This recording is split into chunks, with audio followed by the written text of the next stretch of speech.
you see that button at the bottom of the checkout. It says buy now, pay later, and it looks tempting.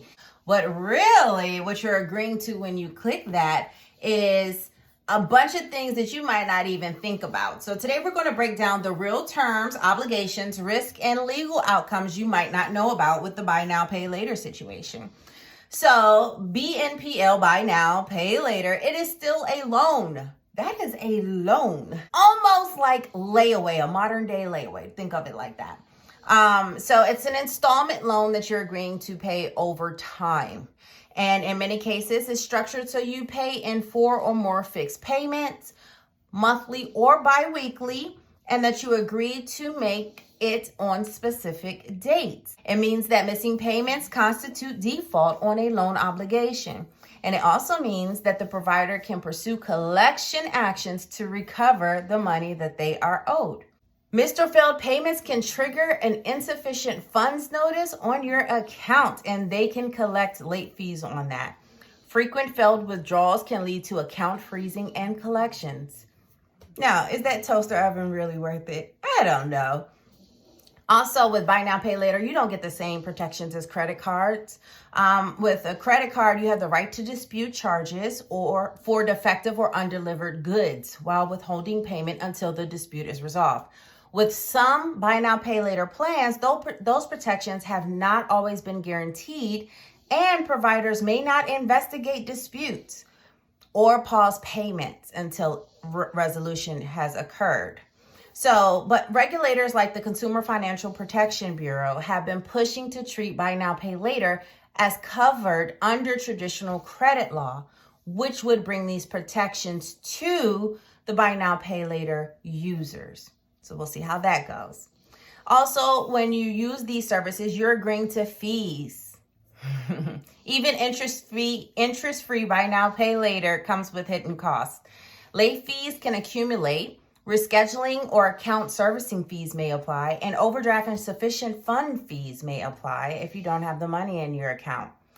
Many plans also don't report on-time payments. So most short-term buy now, pay later plans do not report on-time payments to regular credit bureaus, but some do report late or missed payments, which can harm your credit score. You can end up with multiple loans at once. We know that. If you're buying a toaster oven on buy now, pay later, you may also be buying something else. So because each provider evaluates you independently, you may stack multiple loans across different companies. It takes your debt to income higher than you may be tracking, higher than they're tracking, and it can just be a recipe for disaster in the future. Disputes often default to the seller's return policy. So if a seller won't honor a return or a refund, the buy now, pay later provider may still expect payment, even if you return the item and don't feel you owe anything. In disputes, buy now, pay later providers often adhere to the merchant's refund or return policy first. If the policy doesn't offer relief, the borrower may still be on the hook for scheduled payment. Okay, so as you know, a lot of people are not educated on financial literacy. When my son was 10, I said, wait a minute. I realized he was having questions about money, how to spend it, how it moves within the economy. And so naturally, as a writer-editor, I said, let me create a little workbook for you so we can go through and you can be financially literate. Finance for Tweens is the product of that creation, of that idea. You can visit financefortweens.com, or you can scan the QR code to visit the website. If you are a teacher, a mentor, a group leader, and you have a group of students that you would like to have this workbook, then please email the email address on financefortweens.com. There's a whole instruction for those of you that want to order more than one copy, more than 5 copies, and you can get a discount with that. There's also a syllabus available for free. I created the syllabus. Like, I've done all the work for you. All you have to do is teach it or modify it in the way that you wish. And that's for free. And that's because I just want people to understand and be financially literate. Financial literacy at a cheap cost, at a fair price. So all you do is you pay for the book, the workbook, which will instruct students on how money flows within the economy.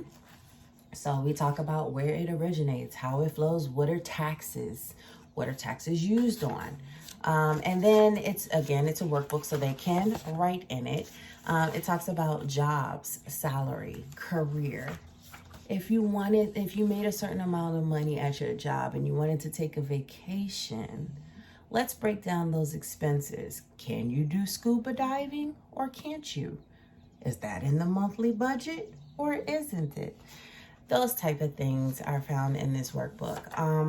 And various jobs. So it just gets the conversation going. It gets you and your loved one thinking. This book is ideal for groups. Again, all you have to do is visit Finance for Tweens and go down to the bottom to the questions and answer section to learn how you can order this and the syllabus for your group. This, again, is $9.99, BarnesandNoble.com. And for groups, you will receive a discount. But let's communicate on that. Let's get the word out on how money moves within the economy so that our loved ones are not stuck paying for items with heavy interest or tagging their credit unnecessarily. Let's learn how to budget. All right, until next time. Bye.